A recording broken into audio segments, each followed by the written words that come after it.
morning and welcome back to Biochemistry Daily. As a continuation of our Genetics Disorders special series, today we'll be covering achondroplasia. Now to Maddy to report with the symptoms. Good morning. As Andrew said, today I will be talking about the symptoms of achondroplasia, a genetic disorder that results in disproportionate dwarfism. It is estimated that achondroplasia occurs in 1 in every 15,000 to 40,000 live births. Achondroplasia is caused by the inability of cartilage to change into bone. More on that from Cathy later. The most obvious symptom of achondroplasia is a short stature resulting in an average-sized torso and short leg and arm bones. However, there is a broad range of effects that this disorder can have on a person.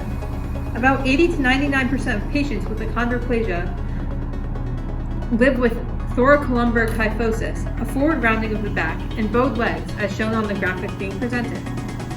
In approximately 30 to 79% of patients, other symptoms such as macrocephaly, an increased size of the skull, an abnormal shape of the midface region caused by frontal and parietal bossing and a depressed nasal bridge, and brachydactyly, indicating short fingers or toes, can be found. Additionally, symptoms of sleep apnea and hearing impairment have been found in patients with achondroplasia. Cervical spinal canal stenosis, a narrowing of the spinal canal in the neck, has also been found frequently. Some people living with achondroplasia participate in therapies that are currently on trial. Though there is not a widespread treatment for achondroplasia currently, some researchers are in the process of developing a genetic therapy. In the meantime, patients have participated in bone lengthening surgeries to increase their heights and statures. So surgery number 1 was to do lengthening of the femur bones and the tibia bones. And you can see we used external fixators on the femurs. These are called monolateral rail frames, and these are circular frames on the tibias. And what we were able to accomplish was an inch of length in both the upper segment and the lower segment. And we were able to straighten her legs out. And this was very quick. She healed really quickly as a young girl. Because with bone lengthening, what we're doing is we're cutting the bone regenerates, and we're pulling the bone apart slowly as the bone is regenerating. Ready? Now to you, Cathy. Thanks, Maddy. Given what we know about the symptoms of achondroplasia, you may be interested in the biochemistry behind the disorder. While dwarfism was first mentioned in 1967, it wasn't until 1994 that Dr. John Wasmith and his colleagues discovered that a mutation of the fibroblast growth factor receptor 3, or the FGFR3 gene, on the human chromosome 4 is the cause of achondroplasia. The protein product of FGFR3 is a tyrosine kinase coupled transmembrane receptor that is expressed in the growth plate. In a 1995 study, researchers identified that the mutation of the FGFR3 gene is a G380R mutation. This is a G to A single nucleotide mutation at the 1,138th nucleotide that results in the substitution of a glycine for an arginine residue at the 380th codon. The mutation specifically alters the transmembrane domain of the receptor. The FGFR3 gene is involved in the conversion of cartilage to bone. The normal receptor product acts as a negative regulator of chondrocyte proliferation and differentiation in the growth plate by existing as a monomer. Chondrocytes are cells that will proliferate and secrete extracellular matrix to help maintain and sustain the cartilage. The G380R mutation, however, will enhance the receptor kinase's activity by stabilizing the dimerized form. Now, in the mechanistic scheme of FGFR3, FGF ligands will bind to the FGFR3 receptor, which will in turn induce dimerization of the monomers. Dimerization will alter the receptor's conformation and activate its tyrosine kinase function.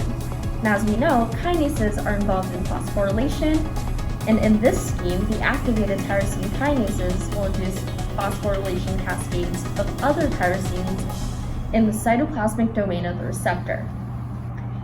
Similar to other cancers, overactivation of this receptor leads to accumulation in cells and further amplification of FGFR3 signals.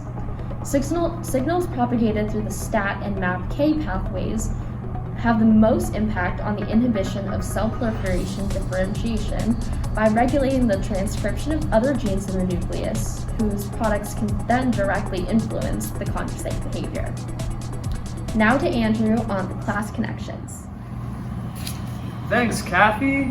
And now that we've learned about some of the current treatments for achondroplasia, I'm going to tell you about TA46, a new treatment from Therachon AG, a subsidiary of Pfizer. TA46 is currently in a phase 1 trial, and the first subject received an injection in early 2018. As Cathy explained to us earlier, the constitutive activation of FGFR3 causes the symptoms of achondroplasia to manifest in patients. TA46 is a soluble analog of FGFR3 and is referred to as S-FGFR3. TA46 works as a competitive inhibitor of FGFR3 because the soluble FGFR3 and transmembrane FGFR3 compete for the available fibroblast growth factor, or FGF, substrate.